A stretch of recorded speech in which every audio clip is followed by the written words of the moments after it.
వి gold trusted gold buyers మీరు తాకట్టు పెట్టిన బంగారాన్ని విడిపించి ఈ రోజు ఉన్న మార్కెట్ ధరకు కొనబడను.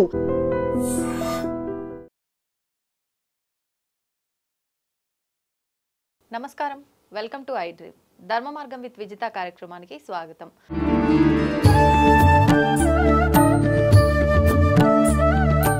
ప్రస్తుతం మనతో పాటు ఉన్నారు విశ్వ నియమాల ప్రచారకురాలు, ప్రముఖ ఆధ్యాత్మికవేత్త డాక్టర్ లక్కరాజు నిర్మలమ్మ గారు. ఇప్పుడు అమ్మతో మాట్లాడదాం. నమస్తే అమ్మా.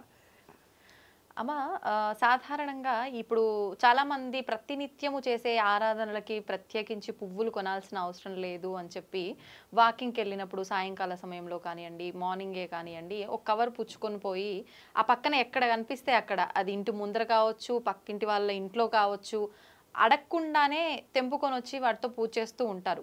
అంటే ఒక రకంగా మనం ఆ వస్తువు ఎవరిదైతో వాళ్ళ పర్మిషన్ తీసుకోకుండా తీసుకుంటున్నాము అంటే అది ఖచ్చితంగా దొంగతనం చేసినట్టుగానే భావిస్తాము. మరి ఈ దొంగిలించి తెచ్చిన పూలతో పూజ చేస్తే అది పనికి వస్తుందంటారా? పూజ అది ఏమైనా దోషంగా మారుతుందంటారా? ఇది చాలా సత్యమైన ప్రశ్న. రోజు నిత్య జీవితంలో మనం చూస్తున్నటువంటిది. నాకేంటంటే చెట్టు ఇంటి ముందు ఉండాలి, చక్కటి పువ్వులతో నిండి ఉండాలి. ఆ పువ్వులను నేను చూసి ఆనందించాలి. నేను ఒక్కదాన్నే కాదు, కాలనీలో నడుస్తూ వెళ్ళిన వాళ్ళందరూ ఆ పువ్వులను చూసి ఎంజాయ్ చేయాలి అనేది. ఈ విశ్వ నియమం ప్రకారము 7 కలర్స్ ఉన్నటువంటి పువ్వులు ఈ విశ్వంలో ఉన్నాయి. ఆ 7 కలర్స్ మన కళ్ళతో చూడకపోతేనే కళ్ళ జబ్బులు వచ్చి గుడ్డివాళ్ళు అవుతారు పసిపిల్లలు. ఈ చిన్న వయసులో ఆ 7 కలర్స్ను వాళ్ళకు ఒరిజినల్ చూపించకపోవడం మూలం ఇప్పుడు ఫ్లైఓవర్ల మీద రంగురంగుల బొమ్మలు వేస్తే నేను అనుకున్న ఫ్యూచర్లో వాళ్ళకి ఆకులు ఉండవు, పువ్వులు ఉండవు, అవి చూసి అనుకుంటా. బొమ్మలు చూసి ఆ నెమళ్ళు, నెమళ్ళు, అమ్మాయిలు, ఆ ఊరి వాతావరణము అవన్నీ పల్లెటూరి వాతావరణము, తర్వాత పువ్వులు, సీతాకొక చిలుకలు అన్నీ మాయమైపోతాయి. ఇండ్లే సరిపోవు కదా పాపం. ఇంకేముంటాయి? గొబ్బెమ్మలు కూడా టీవీలో, సెల్ ఫోన్లో చూస్తున్నాము, ముగ్గులు కూడా. ఇక తర్వాత తరంలో పక్షులు అవి కూడా అంతరించిపోయి అలా అయిపోతాయేమో అనిపి. కానీ 7 కలర్స్ మనం చూడాలి. చూడకపోతేనే కంటి జబ్బులు కలుగుతాయి. కాబట్టి ఇంటి ముందు పెట్టినటువంటి చెట్టుకున్న పూలు మా ఇంట్లో కూడా ఒక్క పువ్వు ఉండదు. యాక్చువల్గా ఉస్మానియా యూనివర్సిటీలో వాకింగ్ చేస్తూ బోలెడు పువ్వులు, రకరకాల పువ్వులను చూస్తాను. రకరకాలైనటువంటి పువ్వులు, రకరకాలైన చెట్లు. ఇట్లా మగవాళ్ళు వచ్చి బరబర తెంపుకొని పోతుంటారు పువ్వులు, బ్యాగులు మోసుకొని పోతుంటారు. ఆ పువ్వులు, ఆకులు అన్నీ. నేను ఒక వినాయక చవితి నాడు మాత్రం పత్రి తెంపుకుంటాను. అన్ని రకాలైన అడిగి తెంపుకుంటా. ఎందుకు అంటే ఇప్పుడు ఒక చెట్టు పెద్దది అయిపోయింది నాన్న, చెట్టు పెద్దది అయిపోయినాక బరబర కట్ చేస్తున్నావు, అది ఏడుస్తుంది. అది ఆకులన్నీ వచ్చి అంత పెద్ద చెట్టు కావడానికి ఎన్ని సంవత్సరాలు తన శక్తిని వినియోగించి, ఇప్పుడు మనం పిల్లల్ని పెంచి పెద్ద చేసి పెళ్ళిళ్ళు చేసామని పెద్ద గొప్పలు చెప్తున్నామే, మరి ఆ చెట్టు పెంచి పెద్ద అయ్యడానికి దానికి ఎంత ఎనర్జీ, ఎంత ఎరువేయాలి, ఎంత చేయాలి, అంత ఎనర్జీని తను స్వీకరించి తను కాయలుగా పువ్వులుగా విస్తరించి అంత పెద్ద చెట్టు రావడానికి చెట్టు తను ఎంత తపన పడి ఉంటుంది. ఒక్క కొమ్మను కోస్తే అది కన్నీళ్లు కారుస్తుంది తెలుసా? ఒక్క కొమ్మను కట్ చేస్తే కన్నీళ్లు కారుస్తుంది చెట్టు. ఒక పువ్వును తెంపుకుంటే ఏడుస్తుంది చెట్టు తెలుసా? చెట్లు నాతో మాట్లాడతాయి, చెప్పుకుంటాయి నాతో, అమ్మా మేము బాధపడ్డామని. వాటిని చూడగానే టపటప నీళ్లు వస్తాయి చెట్టును ఎవరైనా కట్ చేసి పొంగని ఇట్లా నేను చూడగానే నీళ్లు గారుతాయి. అవి నాకు చెప్పుకొని ఏడుస్తాయి. అది మీ భావన అమ్మ? భావన కాదు, వాస్తవంగా చూస్తానే బంగారు. ఉస్మానియా యూనివర్సిటీలో నేను పువ్వులు తెంపుకొని ఇట్లా పోతుంటే ఆ చెట్టుని ఇలా చూస్తుంటాను. కొంతమందికి నాకు చెప్పడం చాలా ఇష్టం కదా, కనపడ్డోళ్ళందరికీ చెప్తాను, అయినా పూలు తెంపకండి, మీరు మాలి అవుతారే కానీ మీరు ఒరిజినల్ వాళ్ళు కారు. వాళ్ళ ఇంట్లో పని వాళ్ళుగా పూలు తెంపి పూలు పెడుతున్నారు, పుణ్యం వాళ్ళకే వస్తుంది, నువ్వు మాలి అవుతావు.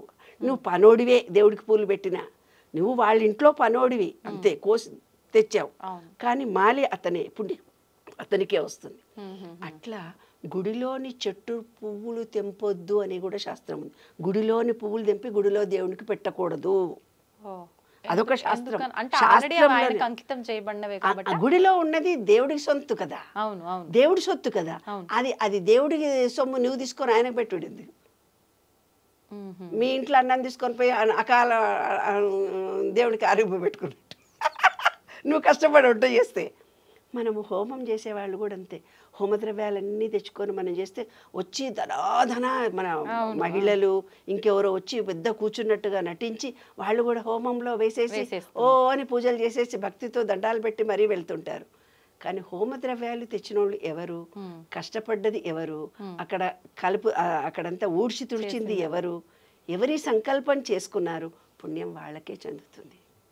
మనం ఆర్భాటం చేసినంత మాత్రాన ఈ దృష్టితో దేవుడికి ఒక పూలు వేయడం కానీ, ఆకులు వేయడం కానీ, ఆరగింపు పెట్టడం కానీ, ఇదంతా ఎవరికి వాళ్ళు స్వయంగా చేస్తే ఆ ఎనర్జీ వీళ్ళకి వస్తుంది తప్ప ఎవరింట్లో చెయ్యి పెట్టి పువ్వు తెంపాలన్నా ఆ ఇంటి ఓనర్కి కూడా ఆ చెట్టు బాధపడుతుంది. అలా పువ్వులు తెంపని పరిస్థితుల్లో పువ్వు రాలి పడిపోతుంది. అనాయాసేన మరణం వినాదైన్యేన జీవితం అని అంటారు. అంటే పువ్వు ఎలా రాలి కింద పడుతుందో మనం అలా చనిపోవాలని పువ్వు మనకు గుర్తు చెప్తుంది. అంటే అంత సునాయాసంగా చనిపోవాలని అందరూ చదువుకుంటారు. మరి అలాంటప్పుడు పువ్వును కసితో నువ్వు తెంపినప్పుడు అది ఎంత బాధపడుతుంది.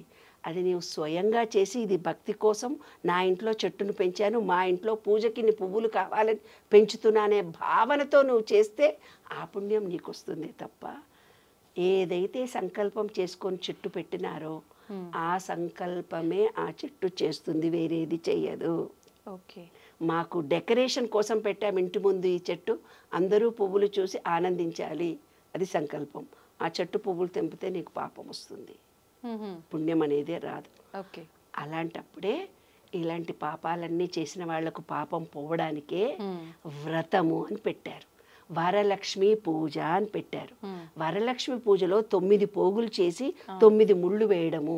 అంటే మనకు తెలిసి తెలియక రోడ్డు మీద పోతుంటే ఎన్నో జీవులను చంపుతాము, తెలిసి తెలియక ఒకళ్ళని ఎన్నో మాటలు అంటుంటాము, తెలిసి తెలియక ఇలా డబ్బులు పెడితే 10 రూపాయలు వస్తే పువ్వులు ఖర్చు అవుతుందని, ఫ్రీగా వస్తుందని, ఫ్రీగా వస్తున్న పూలు దేవుడి మీద వేస్తాము.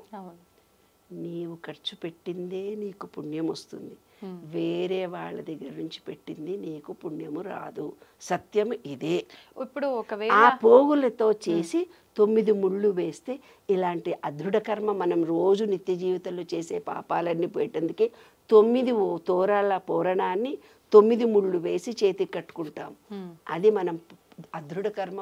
ఇవన్నీ అదృఢ కర్మలు, ఇవన్నీ పాపాలే. ఈ పాపాలన్నీ పోయేటందుకే తోరం కట్టుకొని వరలక్ష్మి పూజ చేస్తాం. చిన్న చిన్న పాపాలు ప్రతి సంవత్సరం, ఈ ఇయర్ నుంచి ఈ ఇయర్ వరకు ఇంత పాపం చేసామమ్మా తొలగిపోవాలి. లిస్ట్ రాస్తే 360 పేజీలు అవుతుంది బాబు. అంతే, అదేదో సినిమాలు ఇట్లా ఓపెన్ చేస్తే అంత దూరం వెళ్ళిపోద్ది చూడండి లిస్ట్. అట్లా పాపాలు ఉంటాయి మనం చేసేవి. అంటే తెలియకుండా ఒకళ్ళని ర్యాష్గా మాటలు అంటాం.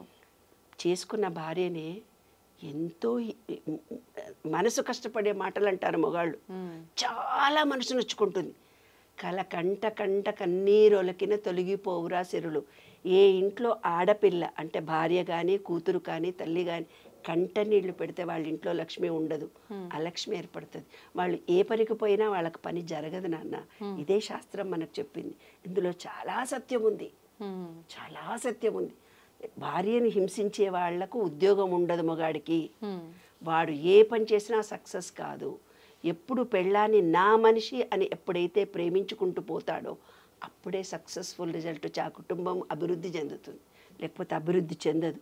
అభివృద్ధి ఎందుకు చెందలేదు అంటే వాళ్ళ నాన్న వాళ్ళ అమ్మని కష్టపెట్టింటాడు, ఈయన వాళ్ళ పెళ్ళాన్ని కష్టపెడతాడు, రేపొద్దున వీళ్ళ పిల్లల మగుళ్ళు వాళ్ళని కష్టపెడతారు. అలా తరతరాలుగా వీళ్ళు ఎంతైతే బాధ పెట్టారో, వీళ్ళైతే ఎంత పుణ్యం చేశారో ఈ విశ్వం అంతా 8 ఆకారంలో పైకి పై కిందికి వస్తుంది. మీరు చేసిందే మీకు అందుతుంది, వేరే వాళ్ళది అందదు. అదే సత్యం. ఎవరు పూలు కోసుకుంటారో మీ పూలు మీరు కోసుకుంటారో, మీరు చెట్లు పెట్టుకుంటారో, మాటలు అంటారో మీ ఇష్టం. ధన్యవాదాలమ్మా. నమస్తే. తవ్వండి, తవ్వుతూనే శివలింగం. సరే దాన్ని అట్లా కప్పేసేయండి, చూపించదండి. Krishna is there. మూర్తి పూజ కాదు, సాక్షాత్ బ్రజేంద్ర నందన భగవాన్ ఉన్నారు మూర్తిలో. ఏమీ ఆశించకుండా ఆరాధించే వాళ్ళు కూడా ఉన్నారా ప్రభుజీ? నిజమైన భక్తి అంటే మనకు తెలియదు కాబట్టి